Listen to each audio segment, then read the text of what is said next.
Welcome back to That Handicapping Show. I'm Claire Novak, joined by Tom, LaMarra, Ellis, Starr. We are here at Keeneland after another good day of training, but we're going to go to Charlestown races to talk about the Charlestown Classic, which is a Grade 2 and a lot of money on the line for those older horses going a mile and an eighth on the bullring track there. And Tom is a Charlestown Classic fan. You have not missed any edition ever. So far, yeah. Eighth running, and Wow. Tom will be there. Yes. And so I think we should defer to you as far as your great insight into what it takes to pick a winner at this track. Well, there's really no great insight. This is not the typical field that would run at Charlestown.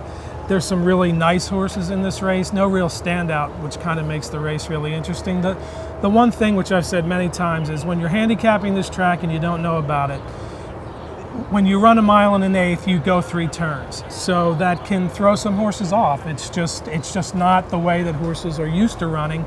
There's a couple horses in here actually who have run 1 1/8 mile at Charlestown, and they've done quite well, so I'm leaning in that direction. All right, now Ellis, when you look at a race like this and you see these types of horses shipping in, looking to get the big money, are you going with somebody who's shipping in or with somebody who's local? It's a combination of a horse for a course, because Charlestown is unique, as Tom said, as well as just how fast they run in terms of Equibase speed figures, but also a horse has to be informed. You've got horses that have run good races a long time ago, but not so much. So with that in mind, my top pick is Smaverless. I got to say it right this time. It's a tough one, man.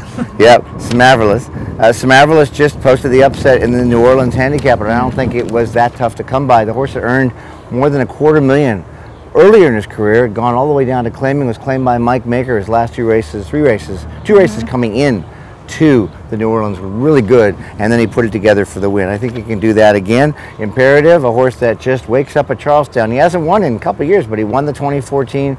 He was second last year. He likes this course. Mike Smith into ride. And Paige McKenney, the old pro, can't do anything wrong with Paige McKenney. 28 for 43, first or second, 4 wins in a row.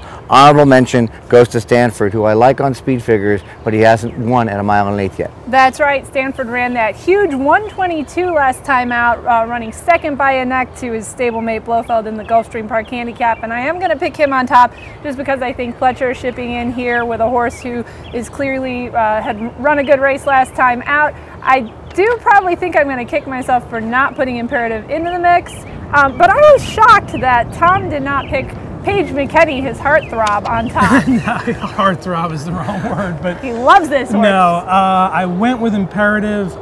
Mike Smith comes in to ride, and Smith has ridden in this race before, so he has experience riding in the race.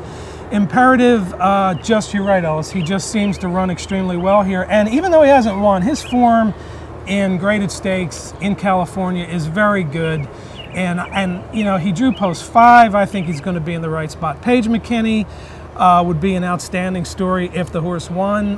There is a little chance of rain on Saturday, and he does do well on off tracks.